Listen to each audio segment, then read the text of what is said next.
न्याय म्हणजे सत्याचा विजय. पण सत्य शोधायचं कसं? न्यायासाठीचा प्रवास सोपा आहे का? तुमच्या हक्कांची संपूर्ण माहिती आहे का? कायद्याचे गूढ उलगडणार, सत्य समजावून सांगणार तज्ञ वकील. महत्त्वाच्या कायद्यांपासून ते गुंतागुंतींच्या प्रकरणांपर्यंत स्पष्ट उत्तर, ठोस मार्गदर्शन.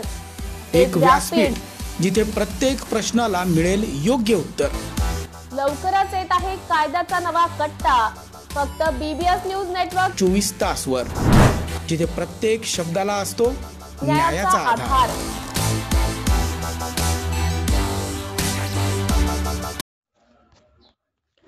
शिवपुत्र संभाजी महानाट्य नाशिकच्या साधुग्राम मोदी ग्राउंड पंचवटी नाशिक या ठिकाणी 30 एप्रिल ते 5 मे रोजी सायंकाळी 6:30 वाजता होणार आहे.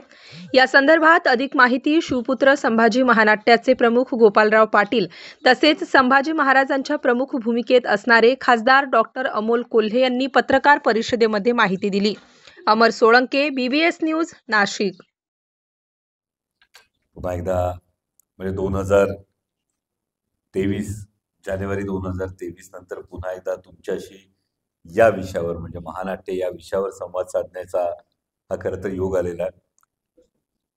माननीय गोपाळ पाटील साहेब असतील, आमचे कायमस्वरूपी मार्गदर्शक जातेगावकर काका असतील, आपण सगळेच भूषण असेल, वर्षा असतील, घनश्याम असतील, धीरज असतील, आपण सगळेच जानेवारी 2023 मध्ये खरं तर शिवपुत्र संभाजी या महानाट्याचे प्रयोग नाशिकमध्ये झाले होते आणि नाशिककरांनी उदंड असा प्रतिसाद या महानाट्याला दिला होता. आपण सगळ्यांनी त्यावेळी हा थरार, याची देही याची रुळा अनुभवला होता. म्हणजे त्याच्या आधी छत्रपती संभाजीनगर असेल, मग नाशिक असेल, नाशिक नंतर कोल्हापूर, कराड, मग भोसरी, हडपसर असा हा प्रवास अव्याहतपणे सुरू आहे. म्हणजे मगाशी पाटील साहेब जरी म्हणाले की व्यस्तता आहे, तरी राजकीय व्यस्तता एका बाजूला, पण त्या पलीकडे त्यापेक्षा महत्वाची गोष्ट हा संस्कार पोहोचवणं फार गरजेचं आहे. कारण आम्ही नक्की कुणाचा वसा आणि वारसा सांगतो आणि तो का सांगतो हे जर पुढच्या पिढीला सांगितलं नाही तर मग त्या दिशाहीन विकासाला काहीच अर्थ राहत नाही. आणि मला वाटतं की गोपाळ पाटील साहेबांचा हा जो दोन गोष्टी एकत्रित या संस्काराचा एक मध्यबिंदू शोधण्याचा जो प्रयत्न तो खरंच कौतुकास्पद आहे. कारण एकीकडे विकास म्हटल्यानंतर जोपर्यंत आपण शाश्वत शेतीकडे जात नाही, जोपर्यंत विषमुक्त शेतीकडे जात नाही, म्हणजे भटिंडावरून येणारी ट्रेन जेव्हा कॅन्सर ट्रेन म्हणून ओळखली जाते, जेव्हा आपण ती ट्रेन बघतो तेव्हा आपल्याला कळतं किंवा वारंवार कॅन्सर रुग्णालयांची जी मागणी होते आणि जवळपास घरटी आता पेशंट कोणी ना कोणी ओळखीचा, कोणी ना कोणी, जे 25, 30, 50 वर्षांपूर्वी परिस्थिती होती की खूप रेअर होतं ऐकायला, पण आता मात्र अगदी घरटी ऐकायला मिळतं. आणि या परिस्थितीमध्ये हा एक वेगळा संस्कार गोपाळ पाटील साहेब जो करतात त्यांच्याशी असोसिएट होताना आम्हाला खरंच खूप आनंद आहे. जगदंब क्रिएशन्सच्या माध्यमातून राजा शंभू छत्रपती प्रोडक्शन्स पुणे यांनी निर्मित केलेलं महेंद्र वसंतराव महाडिक लिखित आणि दिग्दर्शित हे महानाट्य आहे.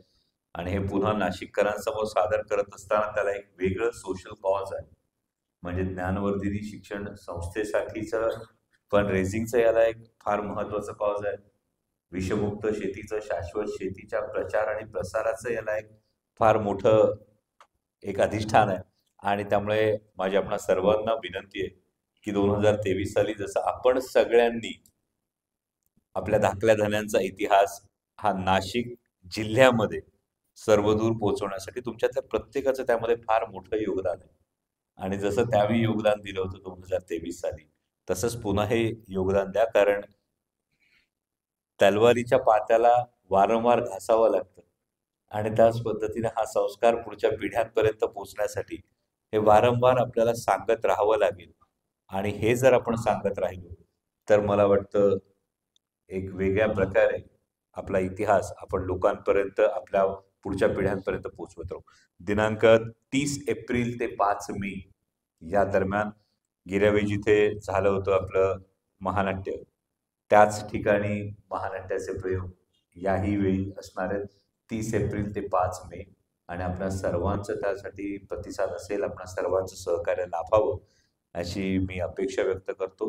धन्यवाद. जय शिवराय. तुमचे काही प्रश्न असतील तर बोलू. Shankar Education Societies, Dr. Kuchar Subhash High School, English Medium, Hindi Medium, Junior College of Commerce and Science, Nivlali Camp 422401. Admissions open, nursery to 10th, for English and Hindi Medium, 11th and 12th Commerce and Science. We the Subhashites guide the students from ABCD to great achievements.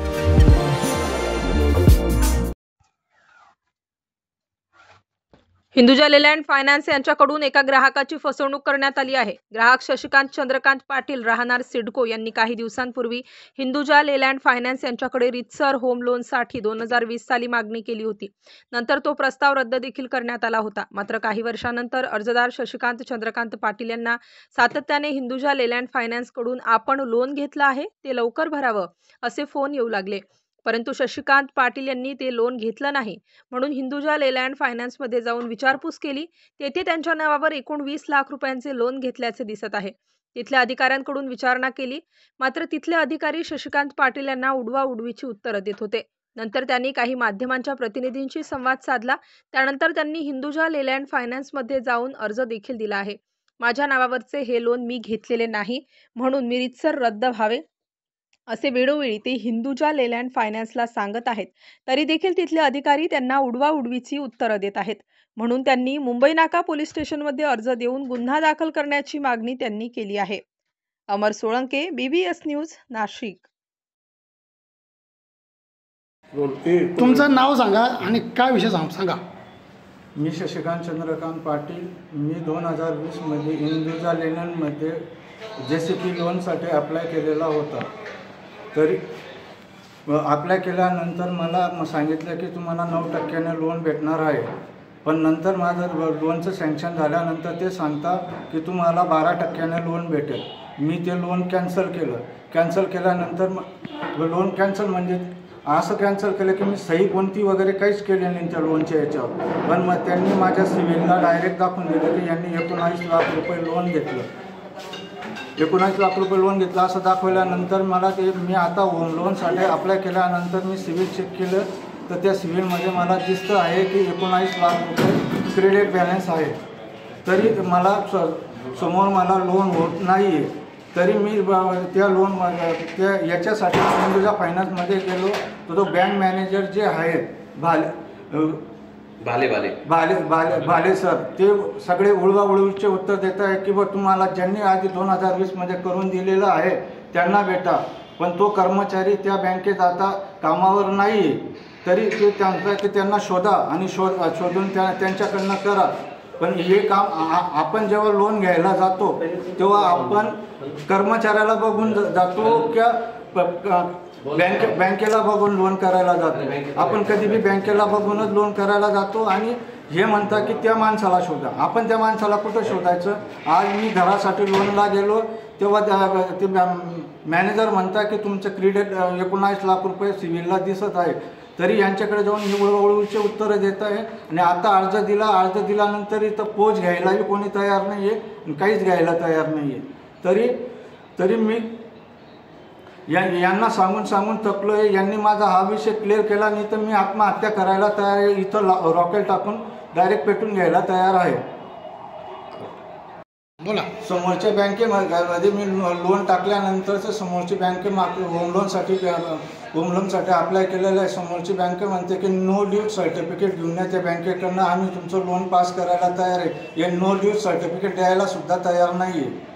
मग तुमची पुढची भूमिका काय राहणार. माझी पुढची भूमिका अशी आहे की यांनी नो ड्यू सर्टिफिकेट नाही दिलं तर मी आजच इथं आत्महत्या करायला तयार आहे.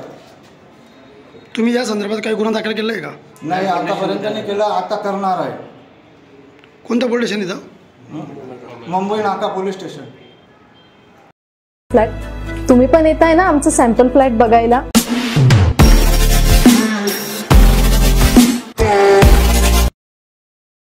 नाशिकमध्ये बौद्ध धर्मगुरूंची फसवणूक, 40 लाखांच्या व्यवहारावरून वाद. नाशिकच्या सायखडा गावात एका बुद्ध धर्मगुरूंच्या आर्थिक फसवणुकीचा धक्कादायक प्रकार समोर आला आहे.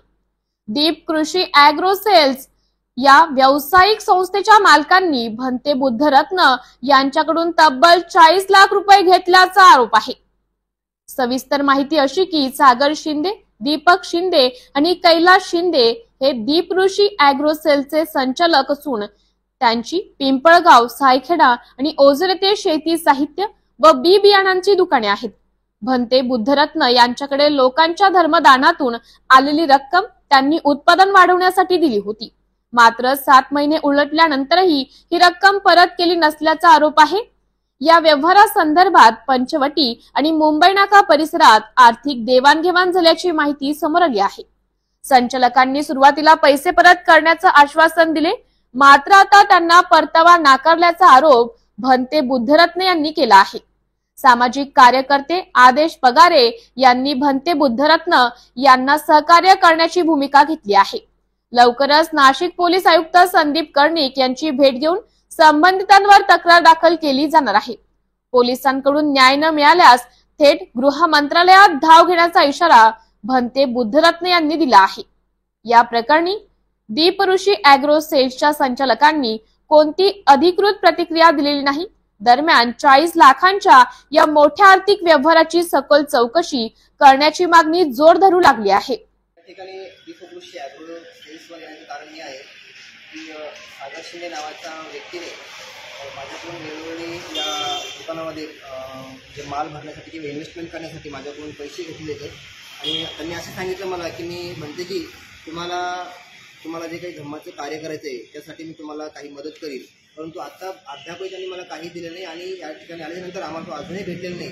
त्यामुळं आमचे पैसे आम्हाला परत मिळावे अशी मी विनंती करतो। किती पैसे दिले भंतेजी तुम्ही? जवळपास 40 लाख रुपये। आणि ते कॅश स्वरूपात दिले की काही चेक वगैरे दिले, कसे दिले? कॅश तुम्ही कुठून आणली होती ती? मला दान वगैरे मिळते, तर दानातून मी त्यांना दिली। बोला। आम्ही अनेकदा या दीप कृषी एजन्सीमध्ये येऊन गेलेलो आहे, आज पण या ठिकाणी आलेलो आहे। तर इथं सागर शिंदे या व्यक्तीला 6 ते 7 महिन्यापूर्वी भंतेजीकडनं घेऊन पैसे दिलेले, एका संन्यासाचे पैसे घेऊन दिलेले। तर त्या भंतेजीला त्यांनी अनेक प्रकारचे आमिष दाखवलं का तुम्हाला अशा प्रकारे धर्माचा प्रचार करण्यासाठी जे पैसे लागतात तर माझ्या दुकानामध्ये तुम्ही भांडवल टाका, त्याच्यातून येणाऱ्या ज्या नफ्यामधून पैसे येतील त्याच्यातून तुम्हाला धर्माचा प्रचार करण्यासाठी मी तुम्हाला पैसे देईल।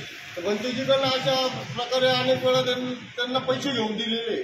तर आम्ही अनेक वेळा इथं भेटायला आलो तर भेटत नाही, फोन केला तर फोनवर उडवडीचे उत्तर देतो, आज देतो, उद्या देतो, परवा देतो, असे अनेक लोकांचे पैसे त्यांनी घेतलेले आम्हाला पण कळालेलं आहे। इथं दुकानात आलो, हे त्याचे वडील आहेत, तो वडील आहेत आणि भाऊ आहे, त्या दुकानात राहतो, हे लोक सुद्धा त्याला पाठीशी घालतात।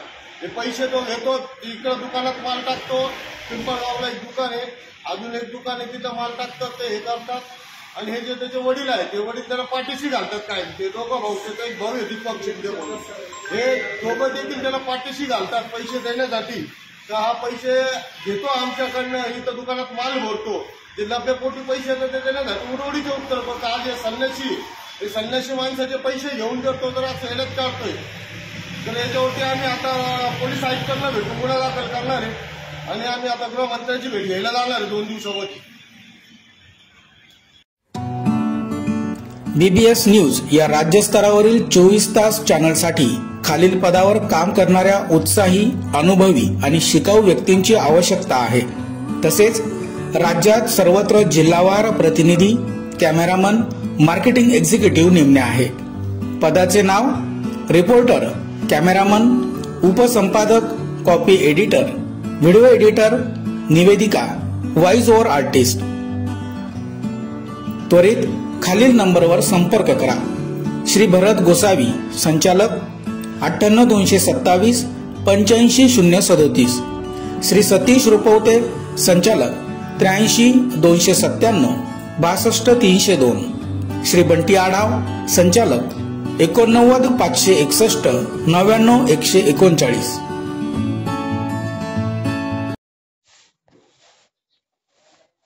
अंबडसह नाशिक शहर परिक्षेत्रात अवैध धंदे करणाऱ्या टोळीचा उच्छाद सुरू आहे. या टोळीने अंबड येथे काम करणारे दिव्य मराठीचे DB star reporter Saiprasad Anil Patil यांना मारहाण केली असून तो दिव्य मराठी या वृत्तपत्रात TV स्टार या मालिकेत आमची बातमी का छापली म्हणून रस्त्यात आढळून साईप्रसादला मारहाण करण्यात आल्याची खळबळजनक घटना घडली आहे.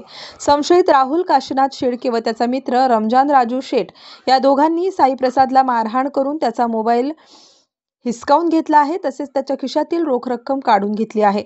सदरचा हा प्रचार दत्त चौक सिडको येथे महावितरण कार्यालयासमोर हा प्रकार घडला असून संशयित आरोपी राहुल काशीनाथ शेळके वय वर्ष 38 राहणार मल्हार खान झोपडपट्टी गंगापूर रोड व रंजन राजू शेख वय वर्ष 25 अजमेरी मशीद शिवाजी चौक भद्रकाली पुणे नाशिक यांनी साईप्रसादला वेदांत मारहाण करून जीवे ठार मारण्याची धमकी दिली आहे.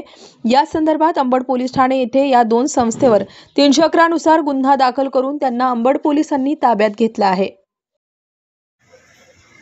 बातमी छापल्यानंतर काय घटना घडली? बातमी प्रसिद्ध झाली. या बातमीमुळे काही अवैध धंदे चालकांनी मला आज रस्त्यात अडवलं कार्यालयात जात असताना आणि त्यांनी मला विचारणा केली की बातमी कशावरून छापली, का छापली, तुझा मोबाईल आमच्याकडे दे. मोबाईल हिसकवला, काही खिशातले पैसे पण हिसकवले आणि मला चापट्यांनी मारहाण केली, गाडीचं नुकसान केलं.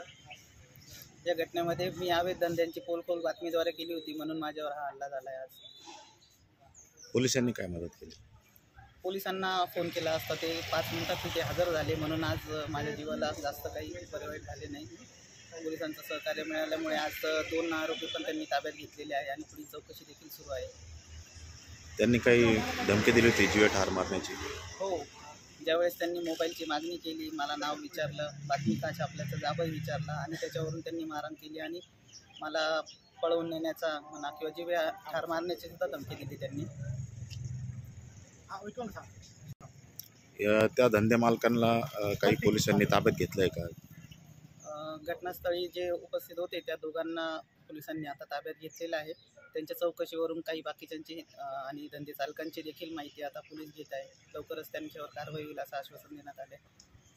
तुमचे फोटो व्हॉट्सअपला त्यांनी व्हायरल केले होते आणि तुमची शोध मोहीम सुरू केली होती काही गुंडांनी, तर त्या संदर्भात यातील एक आरोपी आहे शेख म्हणून, त्याने माझे फोटो काढले घटनास्थळी आणि ते फोटो त्याने काही अन्य अवैध धंदे चालकांच्या ग्रुपवर देखील शेअर केले आणि त्यांना मीच बातमी छापली, पत्रकार अवैध धंद्यांविरोधात बातमी छापलाय असं सांगून माझ्यावर अजून पुन्हा हल्ला करायचं सुद्धा त्यांचं नियोजन होतं किंवा आता यानंतरही त्याने अन्य लोकांना सुद्धा माझ्याबद्दल सांगितलं. तुम्ही पोलिसांना ही घटना सांगितली आहे का? हो, मी याबाबत पोलिसांना कळवले आहे. त्यानुसार आता त्यांचे मोबाईलसुद्धा ताब्यात घेतले, त्याच्यावरून त्यांच्यावर पुन्हा कारवाई आता करतील पोलीस. एक तिसऱ्या आरोपीने ज्यांना तो फोटो पाठवला होता त्याला सुद्धा आणायला गेले होते पोलीस असं ऐकले. अजून आपल्याला संबंध त्याला लावावं लागेल, कारण की आपण जी कलमं लावलेली आहेत ती अत्यंत सेशन कठोर कलमं आहेत.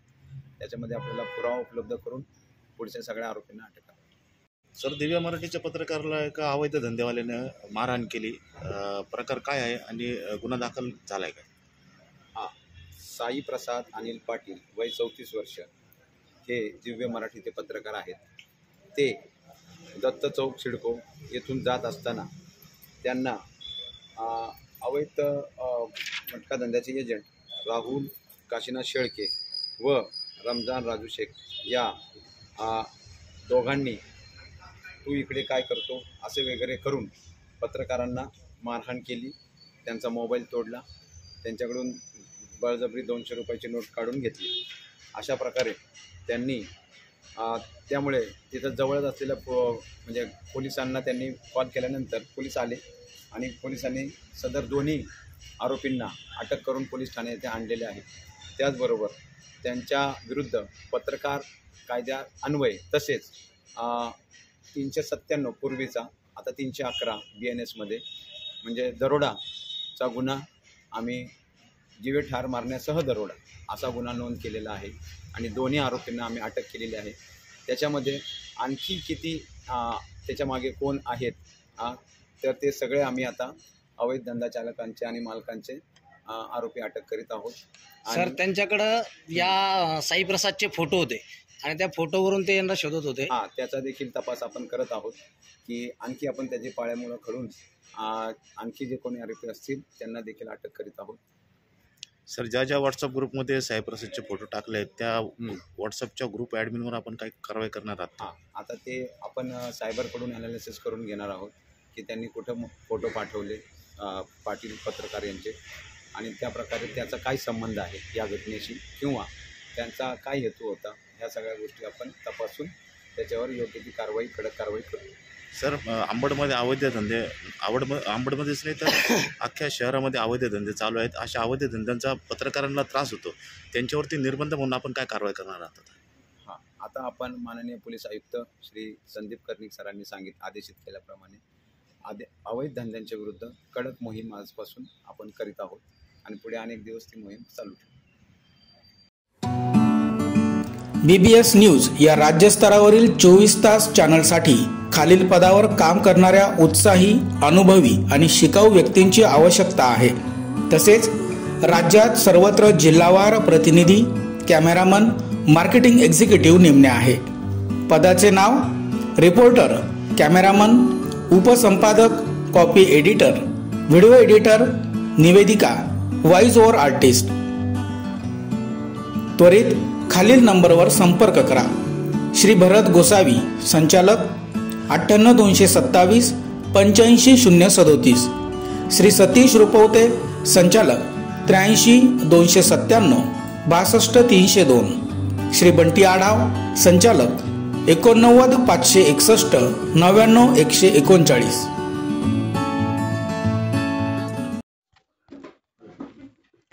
विद्यार्थ्यांना आधुनिक शिक्षणासाठी आवश्यक सेवा सुविधा उपलब्ध करून देणार कृषी मंत्री ॲडव्होकेट माणिकराव कोकाटे.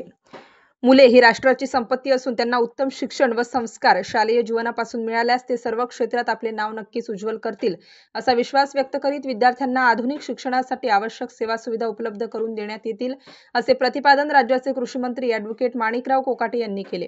आज इगतपुरी तालुक्यातील भंडारदरवाडी येथील जिल्हा परिषद प्राथमिक शाळेच्या नूतन इमारतीचे लोकार्पणाप्रसंगी ते बोलत होते. यावेळी एम्पथी फाउंडेशनचे विश्वस्त मितुल दमाणी, मुख्य कार्यकारी अधिकारी MR Sundareshwaram, Lions Club of Bombay अपटाउनचे नीरव ठक्कर, जगदीश ठक्कर, मुख्याध्यापक रामदास कवठे, सरपंच संगीता घोरपडे यांच्यासह शिक्षक, नागरिक व विद्यार्थी उपस्थित होते. कृषी मंत्री श्री कोकाटे म्हणाले की भविष्यातील मोठे अधिकारी व सुजाण पिढी घडवण्याची जबाबदारी शिक्षकांची आहे. शासनाकडून मिळालेल्या सुविधा विद्यार्थ्यांना उपलब्ध करून देत त्यांना उत्तम ज्ञानार्जन शिक्षकांनी करावे. एम्पथी फाउंडेशनचा उपक्रम स्तुत्य असून नाशिक जिल्ह्यात 65 शाळा त्यांनी निर्माण केल्या आहेत. महाराष्ट्रातही त्यांचे योगदान मोठे आहे. पर्यटन विकासाच्या दृष्टीने कळसुबाई शिखर येथे रोपवेसाठी 250 कोटींचा निधी मंजूर झाला आहे. या भागात स्वातंत्र्यवीर राघोजी भांगरे यांच्या स्मारकासाठी शासन स्तरावर पाठपुरावा सुरू असून लवकरच भव्य स्मारक येथे बांधण्यात येणार आहे. आगामी सिंहस्थ कुंभमेळ्याच्या दृष्टीने साकूर फाटा ते टाकेतपर्यंतच्या रस्त्याचे काँक्रिटीकरण केले जाणार असून येत्या 8 दिवसात निविदा प्रक्रिया सुरू होणार आहे. पर्यटनाच्या माध्यमातून ग्रामस्थांना स्थानिक स्तरावर रोजगार निर्माण करण्यासह शेतकऱ्यांचे वीज, पाणी हे प्रश्न कायमस्वरूपात निकाली काढण्यासाठी प्रयत्न केले जाणार असल्याचे मंत्री श्री कोकाटे यांनी सांगितले. यावेळी एम्पथी फाउंडेशनचे विश्वस्त श्री दमाणी यांनीही आपले मनोगत व्यक्त केले. प्रारंभी कृषी मंत्री श्री कोकाटे यांनी फीत कापून जिल्हा परिषद प्राथमिक शाळेच्या नूतन इमारतीचे लोकार्पण केले व शिक्षकांना इमारतीच्या चावीचे प्रदान केले. शालेय विद्यार्थ्यांना यावेळी मान्यवरांच्या हस्ते स्कूल बॅगचे वितरण करण्यात आले. मुंबई पोलीस दलात निवड झालेल्या रोहित मदगे या युवकाचा सत्कार कृषी मंत्री श्री कोकाटे यांच्या हस्ते करण्यात आला.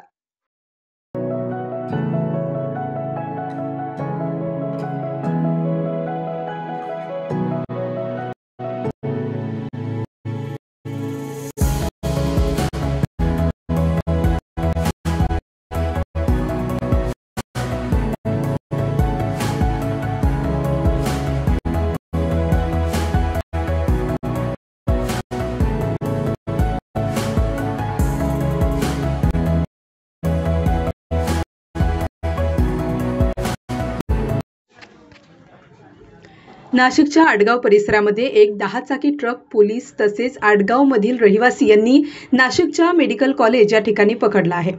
या ट्रकचा नंबर RJ11 GB 0012 असा असून या ट्रकमध्ये म्हैस व गायींच्या मांसाचे असलेले 100हून अधिक गोण्या आढळून आल्या आहेत. हा ट्रक मुंबईच्या दिशेने मालेगाव या ठिकाणी पुन्हा हा सर्व माल भरण्यासाठी जात असताना नाशिकच्या आडगाव गावातील ग्रामस्थांनी तो ट्रक पकडला. वॉटरमधून दुर्गंधीसारखा वास आढळून आल्याने त्या ट्रक चालकाला यामध्ये काय आहे याची विचारणा केली, तेव्हा या ट्रकमध्ये गाईचे मांस तसेच म्हशीचे मांस असलेले 100हून अधिक गोण्या आढळून आल्याने एकच खळबळ उडाली आहे. या ट्रकमधून दुर्गंधीयुक्त वास सुटला असल्याने आडगावातील ग्रामस्थांनी हा ट्रक अडवला. घटनास्थळी आडगाव पोलीस स्टेशनचे अधिकारी तसेच कर्मचारी व आडगाव गावातील ग्रामस्थ मोठ्या संख्येने उपस्थित होते. तसेच फॉरेन्सिक लॅबमधील अधिकारी सुद्धा या घटनास्थळी उपस्थित राहून या ट्रकमधील म्हशीच्या मांसाचे व गाईच्या मांसाचे तुकडे त्यांनी हस्तगत करून फॉरेन्सिक लॅब या ठिकाणी पाठवण्यात आले आहेत. अमर सोळंके, BBS न्यूज, नाशिक. काय बहस का 76 आलू. कौन है मालक? कौन मालक कौन है? वो राजू और नवाब का माल है. कौन, कहाँ से है? पूरा नाम बोलना. राजू और नवाब. कहाँ से है वो? ये कानपुर. कानपुर से है. मैं तो ट्रांसपोर्ट से गाड़ी लगाया. कौन सा ट्रांसपोर्ट है? सूरत बसून येत आहे. आगरा गोल्डन. आगरा गोल्डन. हा का ड्रायव्हर आहे ना? एक धनारे व्यवस्थित है. क्या भाई बोल रहा है? 2 मिनट. हाँ, क्या कहना चाहेंगे? आज गाड़ी पकड़ी गई है जी. आज नासिक आड़गांव नाके पे दुलिया मुंबई हाईवे पे एक ट्रक जो कुछ प्राणी का गौ या बोलो भैंस, इसका जो मांस कुल 150 बोरियों में भर के मालेगांव जा रहा था. आड़गांव के गांवकरी और आड़गांव का पुलिस प्रशासन, इन्होंने दुर्गंधी आती है ऐसा कंप्लेंट जब इनको प्राप्त हुई तो इन्होंने इस ट्रक को रोका गया. यहाँ पर अभी एक फॉरेंसिक टीम आई है, वो अभी इसकी जांच करेगी. और ये जो दुर्गंधी भरा हुआ माल आप देख सकते हैं, ये शहरों से अगर ऐसा गुजरेगा तो लोगों के स्वास्थ्य के प्रति किसी का ख्याल नहीं, ये दिख रहा है. तो इसमें प्रशासन ने अपनी जवाबदारी ठीक से निभानी चाहिए. कोविड आके गया है, सबको पता है बीमारी क्या होती है, लोग स्वास्थ्य के संघर्ष में है, तो ऐसी गाड़ियाँ रास्ते पे कैसे चल रही है, ये बड़ा सवाल पैदा होता है. आपका नाम? मेरा नाम किरण पाटील, श्री राजलक्ष्मी गौशाला, तपोवन, नाशिक. सर, आज आपल्या हद्दीमध्ये एक ट्रक पकडला आहे. काय होतं या ट्रकमध्ये? आज सकाळी पोलीस स्टेशनला माहिती भेटली होती का आडगाव ब्रिज जवळ एक ट्रक आहे 14 टायर आणि त्याच्यामध्ये एक मांसाचा ट्रक आहे म्हणून दुर्गंधयुक्त वास येत आहे. म्हणून आम्हाला माहिती मिळाल्यानुसार आम्ही सदर ठिकाणी आलो. तर सदर ठिकाणी एक 14 टायरचा ट्रक आहे, RJ 11 GB 0012 हा नंबरचा ट्रक मिळून आलेला आहे. त्याच्यामध्ये जनावरांची कातडी आणि शेणखतयुक्त पोटातील मांस मिळून आलेलं आहे. सदरचा ट्रक चालक यास ताब्यात घेतला आहे. त्याचं नाव आहे कप्तान चंद. त्याला ताब्यात रामकिशन सिंग राहणार आग्रा उत्तर प्रदेश याला ताब्यात घेतला असून सदरचं मांस नेमकं कोणत्या जनावरांचं आहे बाबत पशुवैद्यकीय अधिकारी डॉक्टर आहेर सर यांना बोलून त्याचे सॅम्पल घेतलेले आहे आणि ते सॅम्पल आपण तपासणीला पाठवून सदर गाडीचा पंचनामा आणि सदरचं मांस आपण जप्त केलेलं आहे आणि त्याची पुढील कारवाई करून गुन्हा दाखल करून पुढील कारवाई करत आहोत. नेमकी ट्रक कुठून आला होता, कोणत्या दिशेने चालला होता? हा मुंबई इथून आलेला आहे आणि सदरचं माल हे मांस हे एकदम दुर्गंधयुक्त खराब झालेलं सडलेलं माल आहे आणि तो कानपूर इथे घेऊन जात आहे असं सांगत आहे आणि ते आपलं मत्स्यासाठी खाद्य म्हणून घेऊन जात आहे. तरी सदरचा माल हा उघड्यावर तो घेऊन जात आहे आणि असे मानवी जीवास आरोग्यास धोकादायक असं मांस आहे आणि तो उघड्यावर घेऊन जात आहे. त्याच्याकडे कोणत्याही प्रकारची परवानगी असं मांस घेऊन जाण्याची नाही आहे. त्याच्यामुळे आपण वरिष्ठांच्या पुढील कारवाई करतो. आणि गाडी चालक या मालकाचं नाव माहीत पडलं आहे का? गाडी चालक आणि मालक एकच आहे. तो आपण त्याचे डॉक्युमेंट चेक केले गाडीचे, गाडी चालक आणि मालक एकच आहे. त्याच्याकडून विचारणा केली तो गाडी मालक वेगळा आहे? नाही, गाडी चालक मालक एकच आहे. पुढे आरसी ते टोटल किती किलो ते आता मोजमाप करून बघू.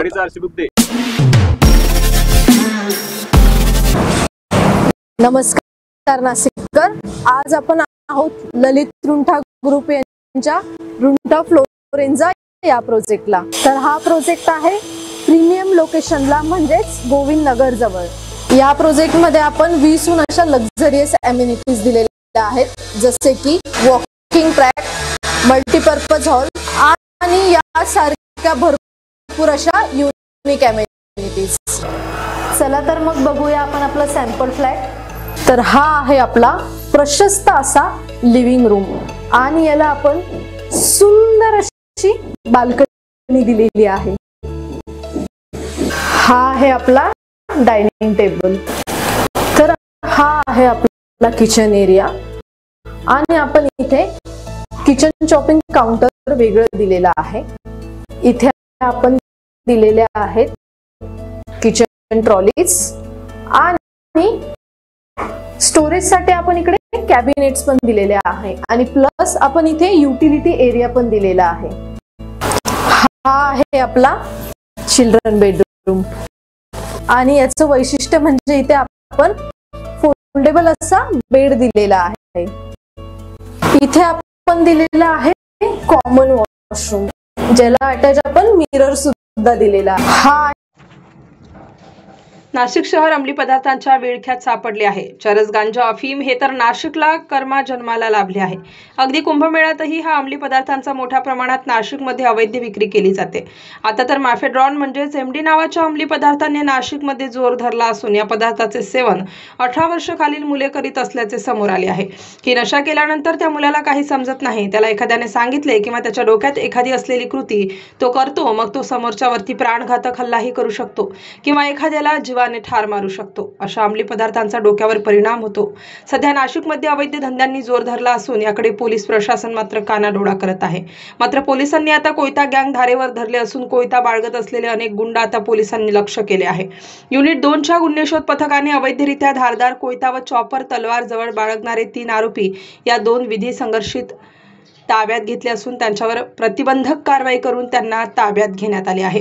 पोलिसांनी दिलेल्या माहितीनुसार गुन्हे शाखा युनिट 2चे पोलीस हवालदार मनोहर शिंदे यांना गोपनीय बातमीदारामार्फत मिळालेल्या माहितीनुसार हेतू आणि लॉन्स उंटवाडी नाशिक येथे एक इसम व त्याचे सोबत असलेले विधी संघर्षित बालक असे हेतू आणि लॉन्स उंटवाडी नाशिक येथे त्यांच्या हातात कोयता चॉपर तलवार घेऊन फिरत आहे अशी बातमी मिळाली। या बातमीच्या आधारे सहाय्यक पोलीस निरीक्षक तोडकर यांना माहिती देऊन पोलीस निरीक्षक यशवंत बेंडकुळे, सहाय्यक पोलीस निरीक्षक शंकर काळे, विलास गांगुर्डे, प्रेमचंद गांगुर्डे, मनोहर शिंदे यांनी पथक तयार करून उंटवाडी नाशिक येथे सापळा रचला।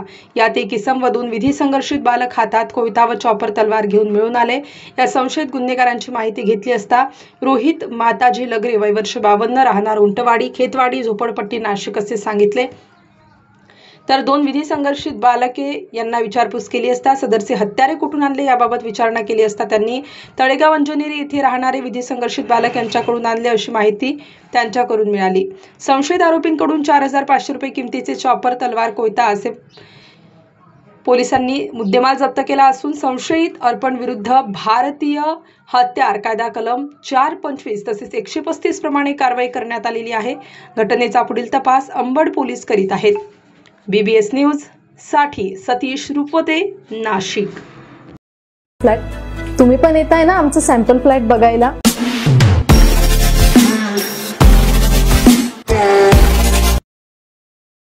नाशिकमध्ये बौद्ध धर्मगुरूंची फसवणूक, 40 लाखांच्या व्यवहारावरून वाद।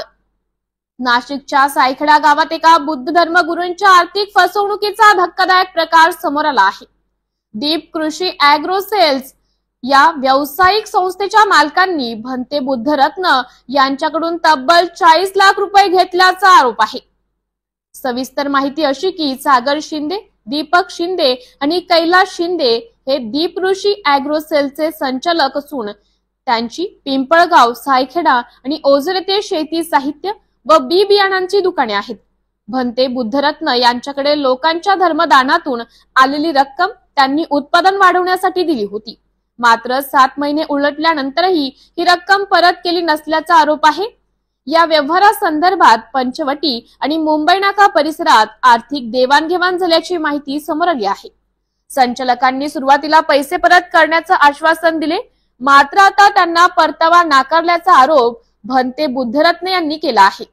सामाजिक कार्यकर्ते आदेश पगारे यांनी भंते बुद्धरत्न यांना सहकार्य करण्याची भूमिका घेतली आहे। लवकरच नाशिक पोलीस आयुक्त संदीप कर्णिक यांची भेट घेऊन संबंधितांवर तक्रार दाखल केली जाणार आहे। पोलिसांकडून न्याय न मिळाल्यास थेट गृह मंत्रालयात धाव घेण्याचा इशारा भंते बुद्धरत्न यांनी दिला आहे। या प्रकरणी दीप ऋषी ॲग्रो सेल्सच्या संचालकांनी कोणती अधिकृत प्रतिक्रिया दिलेली नाही।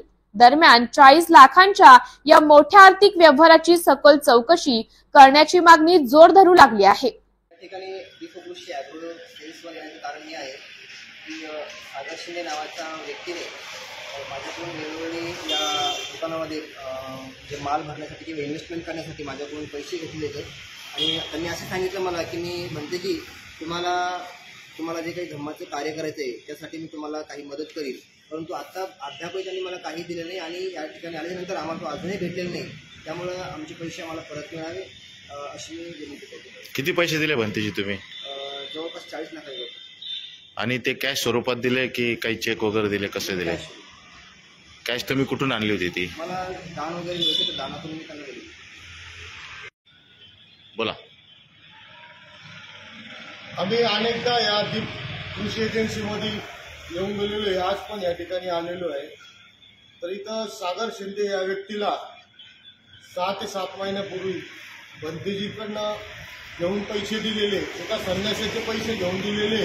तर त्या भंतेजीला त्यांनी अनेक प्रकारचे आमिष दाखवलं का तुम्हाला अशा प्रकारे धम्माचा प्रचार करण्यासाठी जे पैसे लागतात तर माझ्या दुकानामध्ये तुम्ही भांडवल टाका, त्याच्यातून येणाऱ्या ज्या नफ्यामधून पैसे येतील त्याच्यातून तुम्हाला धम्माचा प्रचार करण्यासाठी मी तुम्हाला पैसे देईल. तर भंतेजीकडनं अशा प्रकारे अनेक वेळा त्यांना पैसे घेऊन दिलेले. तर आम्ही अनेक वेळा इथं भेटायला आलो तर भेटतही फोन केला तर फोनवर उडवडीचे उत्तर देतो, आज देतो, उद्या देतो, परवा देतो, असे अनेक लोकांचे पैसे त्यांनी घेतलेले आम्हाला पण कळालेलं आहे. इथं दुकानात आलो, हे त्याचे वडील आहेत, तो वडील आहेत आणि भाऊ आहे, त्या दुकानात राहतो. हे लोक सुद्धा त्याला पाठीशी घालतात. हे पैसे तो घेतो, इकडं दुकानात माल टाकतो, पिंपळगावला एक दुकान आहे, अजून एक दुकान आहे, तिथं माल टाकतात, ते हे करतात. आणि हे जे त्याचे वडील आहेत ते वडील त्याला पाठीशी घालतात. काय ते दोघं भाऊ, त्याचा एक भाऊ आहे दीपक शिंदे म्हणून, हे दोघं देखील त्याला पाठीशी घालतात पैसे देण्यासाठी. तर हा पैसे घेतो आमच्याकडनं, इथं दुकानात माल भरतो, ते 90 कोटी पैसे येतात ते देण्यासाठी उडवडीचे उत्तर करतो. आज हे संन्यासी माणसाचे पैसे घेऊन देतो तर असं हेडत काढतोय. तर याच्यावरती आम्ही आता पोलीस आयुक्तांना भेटून गुन्हा दाखल करणार आहे आणि आम्ही आता गृहमंत्र्यांची भेट घ्यायला जाणार आहे 2 दिवसामध्ये. बीबीएस न्यूज या राज्यस्तरावरील 24 तास चॅनलसाठी खालील पदावर काम करणाऱ्या उत्साही, अनुभवी आणि शिकाऊ व्यक्तींची आवश्यकता आहे. तसेच राज्यात सर्वत्र जिल्हावार प्रतिनिधी, कॅमेरामन, मार्केटिंग एक्झिक्युटिव्ह नेमणे आहे. पदाचे नाव: रिपोर्टर, कॅमेरामन, उपसंपादक, कॉपी एडिटर, व्हिडिओ एडिटर, निवेदिका, व्हॉइस ओव्हर आर्टिस्ट. त्वरित खालील नंबरवर संपर्क करा.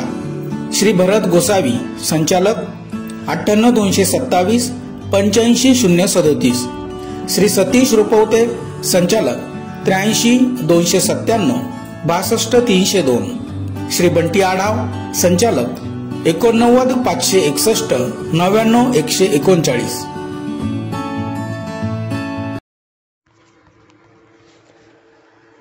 दोन वर्षांमध्ये वाळूची मागणी आणि पुरवठ्यामधला फरक दूर होईल. चंद्रशेखर बावनकुळे. वाळू धोरणाविषयी बोलताना चंद्रशेखर बावनकुळे म्हणाले, या आठवड्यामध्ये वाळू धोरण हे मंत्रिमंडळासमोर जाईल आणि ज्या ठिकाणी लिलाव झाले नाही आणि ज्या ठिकाणी ईसीची परवानगी मिळालेली आहे त्या ठिकाणी वाळू घाट लिलाव होतील.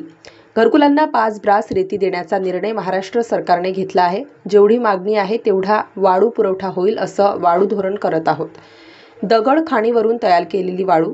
महाराष्ट्रातील प्रत्येक जिल्ह्यामध्ये वाळू क्रेशन प्रमोट करत आहोत. 2 वर्षांमध्ये वाळूची मागणी आणि पुरवठ्यामधला फरक दूर होईल.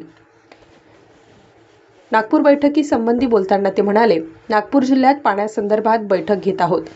काल परवा ही बैठक झाली. शहराला पुरेसा पाणीपुरवठा होईल. कुठे टँकर पुरवण्याची परिस्थिती येणार नाही याची काळजी घेतली जाईल. 37 कोटींचा आराखडा तयार करण्यात आला आहे आणि नागपूर शहरामध्ये 22 तारखेला शहराची बैठक घेणार आहोत. यातून नागपूर आणि अमरावती जिल्ह्याचा आराखडा तयार केलेला आहे. पाण्याची टंचाई येणार नाही याची काळजी घेणार आहोत. संजय राऊतांविषयी बोलताना चंद्रशेखर बावनकुळे म्हणाले, या राज्यात विकासाचे अनेक प्रश्न आहेत. संजय राऊतांच्या बोलण्यावर महाराष्ट्राचं लक्ष नाही, माझंही लक्ष नाही. जनतेला विकास पाहिजे. महाराष्ट्राच्या 14 कोटी जनतेला देवेंद्र फडणवीस सरकार कसं न्याय देईल, जनतेला दिलेला संकल्प पूर्ण करता येईल यावर आमचं मत आहे. आम्ही यांना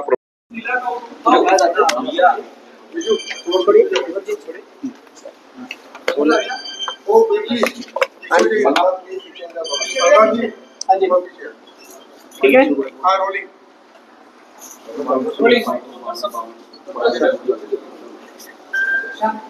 वाळू धोरण सर येणार होतं आणि वाळू धोरणामध्ये केव्हा येणार आहे? वाळवण या ठिकाणी मोठ्या प्रमाणात वाळू लागणार आहे. वाळू धोरणासंदर्भात सरकार कुठपर्यंत पोहोचलेलं आहे? या आठवड्यामध्ये वाळू धोरण हे मंत्रिमंडळासमोर जाईल आणि ज्या ठिकाणी लिलाव झाले नाही आणि ज्या ठिकाणी आम्हाला ईसीची परवानगी मिळाली आहे, एन्व्हायरमेंट क्लिअरन्स मिळाला आहे, त्या ठिकाणी वाळूघाट लिलाव होतील.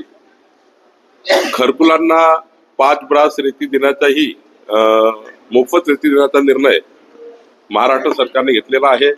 माननीय मुख्यमंत्री देवेंद्र फडणवीस यांनी घेतलेला आहे. तर त्याचाही तरतूद आम्ही करणार आहोत. एकंदरीत जेवढी मागणी आहे तेवढी पुरवठा होईल असं वाळू धोरण आपण तयार करतो आहे. सोबतच सँड धोरण येत आहे, जे जे दगड खाणीवरनं तयार केलेली वाळू, जी वाळूचे क्रेशर्स मोठ्या प्रमाणावर या महाराष्ट्रामध्ये प्रत्येक जिल्ह्यामध्ये आम्ही यांना प्रमोट करतो आहे.